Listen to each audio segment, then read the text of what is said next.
Bienvenue sur la chaîne de Manu Airgeek. Prenez place pour l'interview Airgeek avec notre invité du jour. L'interview Airgeek.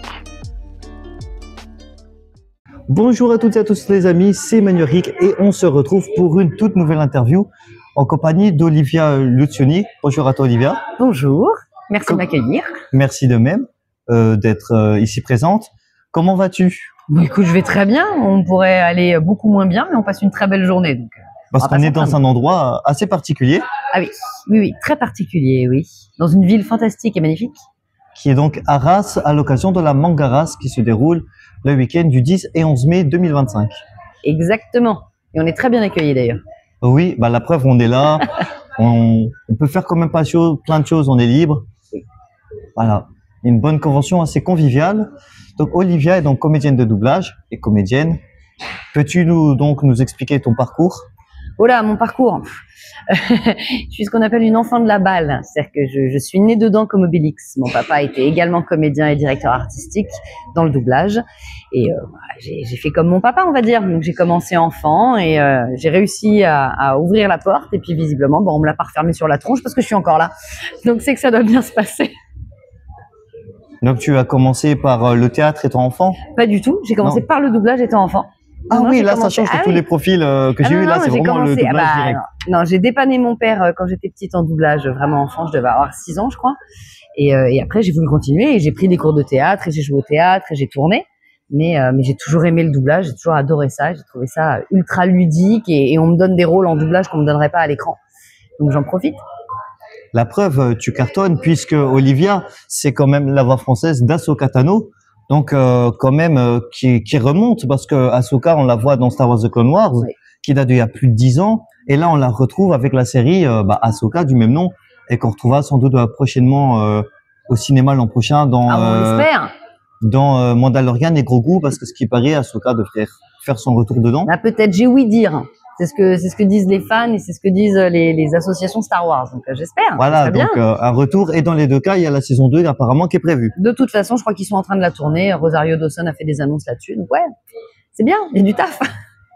Voilà, la force est avec nous. Hein. Exactement. Et avec votre esprit. Non, pardon. Et du coup, ça te fait quoi de retrouver un personnage que tu doubles pendant des années? D'un coup, tu le perds et du jour au lendemain, on te dit Ahsoka, ton personnage est de retour. Qu'est-ce que ça te fait comme sensation Le perdre, je l'ai pas vraiment perdu parce qu'après Clone Wars, il y a eu Rebels. Ah oui, c'est vrai. Et oui, il y a quand même eu Rebels. Et puis j'ai fait des livres audio, des jeux vidéo. Il y a eu 2-3 trucs, donc je l'ai pas vraiment perdu. On savait que le live allait arriver et que le personnage live allait être présent. Pourquoi, comment, on savait pas trop. Donc quand c'est arrivé, ça a été une belle surprise qu'on me conserve parce que moi j'ai commencé Ahsoka, elle avait 12 ans. Oui. Donc quand elle est arrivée adulte dans la série Ahsoka et dans Mandalorian et dans Boba Fett, je me suis dit ça va être qui va la jouer, qui va l'interpréter. C'est quand même une comédienne, Rosario Dawson, qui a une voix attitrée, qui a une voix habituelle, qui est Géraldine Asselin. Mais Disney a décidé de me conserver parce que même si c'est Géraldine qui double Rosario, je suis la voix d'Ahsoka depuis le début. Donc ils ont préféré me conserver. Donc c'est cool, merci Disney. Oui, merci, parce que c'est vrai que comme tu l'as doublé sur de l'animation et quand c'est du live action qu'on passe, des fois en général ils changent les comédiens. Comme bientôt on a Dragon qui sort en live action et c'est pas Donald Renew qui récupère Harold. Voilà, donc c'est beau que Disney t'ait gardé et la voix correspond autant bien sur le live action que sur l'animation. Merci, c'est gentil. Je fais mon possible. Je fais plein d'efforts pour que ce soit bien. Et sur Tales of the Jedi, c'est toi qui fais aussi Ahsoka dedans? Ah, même enfant? Oui. Ah, bien. Parce que des fois, il y a des personnes qui font que les personnages adultes ou enfants. Là, pour le coup, non. Le seul moment où elle est enfant, enfin ado, et où je l'ai pas faite, c'est dans la série Ahsoka Tano, où il y a un flashback d'elle. De l'enfant, oui. De l'époque Clone Wars, et pourtant c'était moi. Et là, pour le coup, c'est pas moi qui l'ai fait. Et avec ce personnage, c'est quel moment marquant qui t'a impacté dans le doublage? Il y a bien une scène qui t'a donné des frissons, qui t'a fait quelque chose quand tu l'as doublé? Alors, il y a une scène qui a été un peu particulière. Je crois que c'est à la fin de Rebels. Elle a un combat. Et alors, je vais être très honnête, comme je n'ai pas vu la série, je ne sais pas contre qui elle s'est battue. Puisque moi, quand je l'ai enregistrée, l'écran était noir. Je n'avais pas le droit de voir l'image. Personne n'a eu le droit de voir l'image. Donc Sauf le DA. Non, même le DA. Ah, même le DA n'a pas vu en avant-première. Non, même le DA n'a pas vu l'image. Et pour la petite blague quand même, c'est Dorothée Pousseau qui dirigeait à ce moment-là, qui me dirigeait moi en France, puisque la majeure partie du casting de Rebels est doublée en Belgique. D'accord. Moi, je me suis doublée en France, c'est Dorothée Pousseau qui m'a dirigée. Et en fait, quand on a lancé la scène, on entendait ce qui se passait au son. Mais on était, l'ingé son, elle et moi, trois cons, en train de se dire, ah, il y a un problème avec l'image, la télé est cassée, viens, on regarde les câbles, on essaie de bouger les trucs. Et au bout de 5 minutes, je me suis dit, non mais attends, je crois que j'ai compris. Je crois que ils veulent cacher la scène parce que ça doit être une scène très importante de Rebels. Et je pense que le combat, à ce moment-là, je me suis dit, bon, ça doit être soit Dark Maul, soit Dark Vador, mais enfin, il doit y avoir un truc dans ce goût-là, à mon avis. On sait qu'elle s'est battue contre Vador, donc il y a moyen que ce soit le combat contre Vador. Donc, c'était le combat contre Vador, en fait. Et non, je ne l'ai jamais vu. Donc, ouais, ça a été particulier parce que pour une comédienne, c'est compliqué, surtout quand on fait du doublage, de ne pas avoir l'image. Oui, pour les intonations, parce que voir le personnage, ça permet de donner plus de sensations. C'est surtout de comprendre ce qui se passe, parce que moi, les réactions, je les entendais, mais il y a un moment, je savais pas si elle a mal, elle est contente, elle perd, elle gagne. Je sais pas trop ce qui se passe. Ou peut-être tout en même temps. Bah oui, donc en fait j'y suis allée, j'ai fait ce qu'on appelle du copier-coller. J'ai écouté le truc et j'ai refait le truc. Parce que c'est vrai qu'au doublage, il y a dans les films, il y a les scènes qu'on peut voir en avant-première pour les DA et pour les comédiens, où des fois c'est juste la bouche ou juste la tête du personnage. Là, t'as rien eu, c'était écran noir. C'était écran noir complet. Donc forcément, ça doit être mettre dans le brouillard, hein, comme l'écran tout noir. C'est ça. On était dans le noir complet. On était tous les trois dans le noir complet. Mais on a réussi à le faire et visiblement, c'est passé. Mais juste ta scène ou non, juste ma scène. Non, juste ma scène. Ah juste oui, cette scène-là. C'est pour ça qu'on s'est dit que l'écran avait dû se péter, qu'il y avait eu un problème avec l'écran. Parce que la scène d'avant, on avait l'image, la scène d'après, on avait l'image, et ce passage-là, on l'a pas. Ah, donc super anecdote, parce que de doubler tout, où tu vois ton personnage, où tu peux te donner à fond, et là, rien. C'est quand même assez particulier dans le milieu. Il fallait pas qu'on puisse dire. Oui, aussi spoiler. Voilà, parce que même si on signe une charte, il y a quand même des risques, voilà. Et on sait que maintenant les studios, ils ont peur aussi des fuites, etc. Exactement. Parce que ça se fait fréquemment. Donc, il y en a beaucoup. Il y a pas mal de fuites, on va pas se mentir. Puis mais même pas de chez nous. Voilà, mais puis même quand tu vois pour les films Marvel, les acteurs qui disent « Oh, je joue dans tel Marvel, j'apparais », alors que c'est sûr, après dire « Non, on vient pas » et tu regardes le film Marvel, notamment ce qu'il y a eu avec Spider-Man No Way Home, où l'acteur Andrew Garfield, on l'avait vu qu'il allait sur le tournage.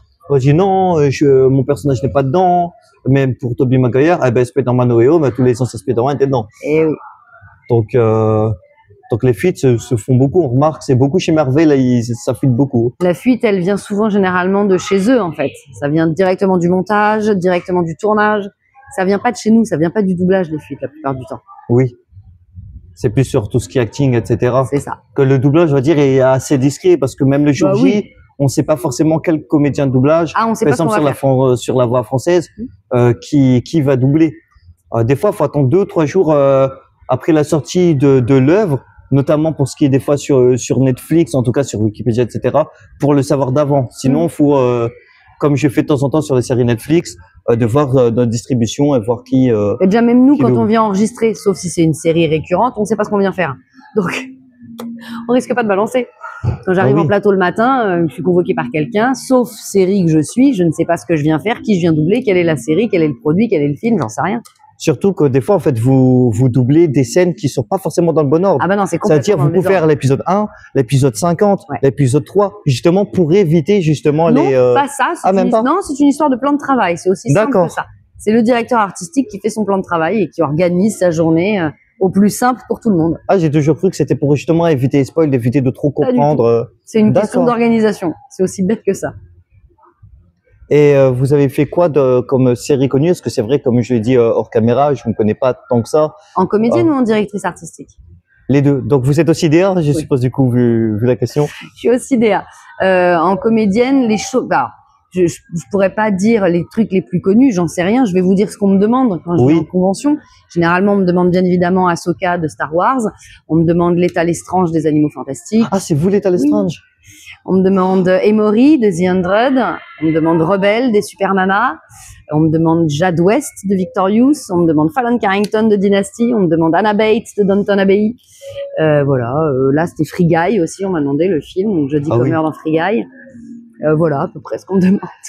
Ah, Rebelle, donc c'est vous Rebelle dans toutes les versions de Super Nana? Alors, pas au tout démarrage des Super Nana. D'accord, donc c'était pas vous. Non, au tout démarrage, non.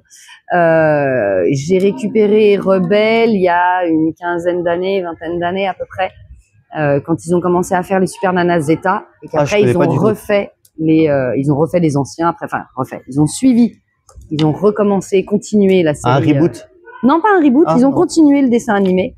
Mais donc là, c'était moi, puisque la personne qui faisait Rebelle avant a arrêté. D'accord. Donc ça a été moi. Donc ça fait, une 15, 20 ans, entre 15 et 20 ans que je la fais maintenant.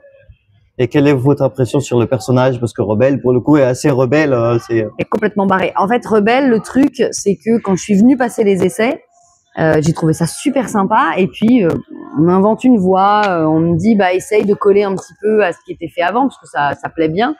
J'écoute et puis j'arrive avec ma patte, ma façon de faire, et je sors des essais et je me dis bon, je serai pas prise, heureusement, parce que je me suis cassé la voix pour faire un truc, c'est aberrant, j'aurais jamais dû faire ça. Et donc après j'ai un coup de fil d'Anne Rochant, c'était Anne Rochant qui dirigeait, qui me dit t'as été choisie, c'est génial. Et je me dis mais mon Dieu, mais dans quelle galère je viens de me foutre, parce que je me pète la voix pour le faire, quoi. Ah oui. Donc bon, c'est pas grave. Au fur et à mesure, je l'ai placé différemment. C'est-à-dire qu'on entend le premier épisode des Super Nana et le dernier épisode des Super Nana. Je suis pas sûre que Rebelle ait complètement la même voix, parce qu'en cours de route, j'ai essayé de mieux positionner ma voix pour me faire beaucoup moins mal. Mais les premiers épisodes, je me suis vraiment fait super mal à la gorge. C'était ridicule. Mais c'était marrant. Du coup, citron pour la gorge, pour. Ouais, du coup, c'est ça, des grogues, du miel, des médicaments, des drills, des pastilles, tout ça qu'on foutre. Non, mais c'était sympa. C'était quand même un très très bon moment. On s'est bien marré. Ouais, parce que sinon, faut travailler si on n'a plus de voix. Et là, c'est compliqué. Sinon, voilà, la série est retardée, parce qu'il n'y a pas forcément des comédiens. Elle est pas retardée. Il y a quand même des comédiens de rechange au cas où. Il n'y a pas de comédiens de rechange. C'est-à-dire que si on peut pas, on est rarement malade en fait dans nos métiers. On est très rarement malade dans le sens où c'est des métiers passion. Et même quand je suis malade, quand je dois aller travailler, bizarrement, je le suis plus. Parce que c'est ce qui nous tient, c'est ce qui nous fait vivre, ça fait partie de nous. C'est vraiment dans nos veines. Et comme beaucoup de comédiens qui font ça, même sur scène, où on est malade, et puis au moment où on est sur scène, on n'est plus malade. Et on avance parce que le public est là, le public il a payé sa place, il n'y a pas le choix, il faut y aller, il faut faire le taf. Donc on met de côté nos problèmes, on met de côté notre maladie et on avance. Après, les cordes vocales sont habituées à force. Elles sont plus ou moins habituées, et puis on a des traitements, on a beaucoup travaillé avec les gouttes du Bolchoï, que les chanteurs d'opéra connaissent bien, qui permettent, quand on est aphone, de ne plus être aphone. Ça, c'est très pratique, mais oui, on essaye de faire un tant soit peu attention. Voilà, donc un sacré parcours et qui est beau quand même de retrouver des personnages, de reprendre des personnages de comédiens. Même si des fois les comédiens, ceux qui regardent aiment quand c'est les anciens comédiens, mais bon, il y a des comédiens qui malheureusement peuvent pas continuer d'être sur certains personnages. Ah non, c'est la vie. Qui malheureusement décèdent aussi. Oui. Comme on a eu très récemment avec Alain Dorval et Benoît Alman aussi très récemment. Ouais. On n'a pas le choix. Show must go on, comme on dit chez les artistes. Oui, surtout que là en ce moment, avec ce qui se passe, si tu veux donner ton avis, les IA en ce moment. C'est très compliqué, c'est très très compliqué. C'est un vrai danger pour nous, mais pas que pour nous. C'est-à-dire que c'est un danger pour notre profession parce que oui, l'intelligence artificielle peut nous remplacer et on pourra, pour l'instant c'est pas encore le cas, mais on pourra demain doubler toute une série, tout un film avec de l'intelligence artificielle. Mais ça sous-tend deux problèmes. Il y a le vol de voix des comédiens originaux, le vol de voix des comédiens français et les créations complètes de voix. Donc, il faut un peu jouer sur tous ces tableaux-là. Donc oui, nous, ça nous concerne professionnellement parlant, mais ça concerne tout le monde. Ça devient un problème sociétal. Mais pas que dans l'art, ça devient un problème sociétal. C'est-à-dire que demain, tu vas autoriser Free à enregistrer ta conversation parce que tu as un problème avec ta petite lumière sur ta Freebox qui est pas allumée. Et comme tu as donné l'autorisation pour qu'on enregistre la conversation, ta voix est stockée dans une base de données et ta voix part pour entraîner une IA générative. Et t'as pas le choix, c'est comme ça. Et donc ta voix va pouvoir être récupérée pour la coller dans un film pédopornographique sur le dark web. Ah oui, d'accord. Et voilà. Ça va loin les IA. Parce que c'est une vérité. Et on a déjà des exemples de visages et de voix d'enfants qui ont été récupérés, volés, utilisés sur le dark web. Quand on voit sur TikTok aussi les gens qui reprennent la voix pour faire chanter Johnny Hallyday sur des trucs existants, ça fait peur. C'est beau, c'est bien, mais d'un autre côté, ça fait peur de ce qu'on peut faire avec les IA. La plupart des gens, ils le font pour une histoire d'hommage. Oui, C'est-à-dire que la démarche n'est pas mauvaise. Voilà, la démarche n'est pas mauvaise au départ. Elle n'est pas faite pour nuire. C'est pour se marrer ou c'est pour rendre hommage. Ils ne pensent pas à mal. Sauf qu'ils ne se rendent pas compte qu'en faisant ça, ils nourrissent la bête, l'IA, oui, voilà. guillemets. Et donc, ça va permettre à l'IA de bien s'entraîner et de bien savoir quoi faire pour nous remplacer demain. Donc, faut arrêter de faire ce genre de trucs. C'est pour ça, en ce moment, il y a, du vol, surtout. C'est illégal. Il y a plein de trucs qui tournent avec les IA, les images, les dessins. Et ça, c'est aberrant. Les gens qui soutiennent ça, bah, moi, je trouve que déjà, ceux qui utilisent ça, c'est ceux qui ont rien à faire de leur temps. Au lieu d'apprendre à dessiner, ou par exemple, moi, ça m'intéresse beaucoup le doublage. Je m'entraîne à faire des bandes rythmo. Je vais pas imiter ou quoi que ce soit ou reprendre des voix. Non, je préfère faire de moi-même, de la création, etc. Parce que j'ai un respect pour ce que vous faites, pour les artistes. Voilà, je fais souvent des conventions, donc des artistes, j'en côtoie, que ce soit dans le dessin ou autre. Donc après, ça vole du travail, que ce soit pour le dessin. Vérifie tes bandes rythmo. Parce que la bande rythmo, c'est un adaptateur qui l'a fait. Donc vérifie que tes bandes rythmo ne soient pas faites par une IA, parce que la plupart du temps, c'est fait par une IA et c'est du vol. D'accord. En général, je prends les bandes rythmo que les gens mettent sur YouTube. Fais très attention. Mais j'aimerais bien en créer une de bande rythmo. Tu peux essayer de te rapprocher. Les logiciels sont payants. La plupart du temps, oui, et les adaptateurs, ils les payent, les logiciels, pour pouvoir adapter en doublage. C'est pas, on leur donne pas, hein. Oui. Ils sont obligés de payer les abonnements et payer de leur poche. Mais le jour où j'aurai les moyens, parce qu'il y a des animés qui sont pas sortis en VF qui me tiennent à cœur, que j'aimerais bien essayer de tout doubler, faire des fandubs. Voilà, donc c'est pour ça, moi, un jour que j'aurai les moyens, vraiment, je créerai mes bandes rythmo. Mais t'as bien raison. Parce que justement, des fois, ce qu'il y a sur YouTube, c'est pas forcément des personnages qui me correspondent ou autres.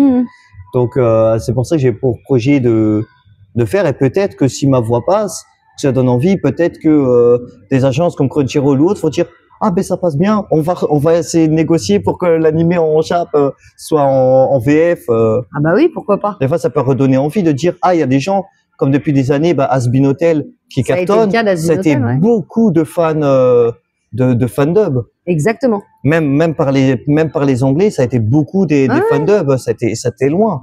Pendant, je crois, ça a plus de 10 ans, je crois, Hazbin Hotel ou un peu moins. Franchement, je sais pas du tout. C'est pas vraiment un univers que je connais. Moi aussi, mais j'en ai entendu beaucoup parler des pilotes d'Hazbin Hotel. Je suis waouh. Et quand on voit le carton bien, maintenant on a une VF. Maintenant, oui. Donc, si on peut montrer avec une offre comme Hazbin Hotel, pourquoi ça marcherait pas avec des autres œuvres comme des animés ou des autres séries? Ouais. On est bien d'accord. Parce qu'il y a des séries qui méritent ou des animés à être en français. Malheureusement, comme on le voit en ce moment aussi dans les animés, dans le milieu des animés, il y a beaucoup d'animes chinois en ce moment qui sortent. Oui. Et les animes chinois, des fois, sont moins 3D que le japonais, malheureusement. Mais voilà, je me connais pas trop sur ce point-là par rapport au doublage chinois en français, mais... On va pas t'aider plus, hein, on va pas se mentir. Mais voilà. En tout cas, voilà. L'IA, voilà, si vous voulez signer, c'est pas vous voulez, signer la pétition. Signer la pétition. Voilà, c'est pas si vous voulez, c'est une obligation. Voilà, si vous respectez le milieu de l'art et voilà du travail des comédiens, etc. Signez Touche pas ma VF, voilà, c'est gratuit. Exactement. Voilà. Sur change.org, vous trouverez la pétition doublage Touche pas ma VF. Voilà, ou vous cherchez un comédien de doublage, leur page Insta, il y a le lien. Généralement dans nos bios sur Insta, il y a le lien pour aller sur la pétition. Voilà, donc vous n'avez pas d'excuses pour pas vous faire signer la pétition. Voilà. Exactement. En tout cas, merci à toi Olivia pour cette interview. Merci à toi surtout, c'était un plaisir. Un plaisir partagé. N'hésitez pas à aller suivre Olivia sur ta page Instagram. Ouais, olivia.lucioni.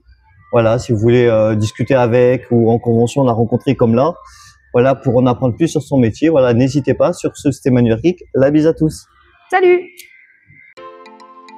Nous remercions les invités, le public, les partenaires, Loïc Inion du manga OSE et Franck Anime Live pour leur contribution à la chaîne. Si tu as aimé, like, partage et surtout abonne-toi pour soutenir la chaîne.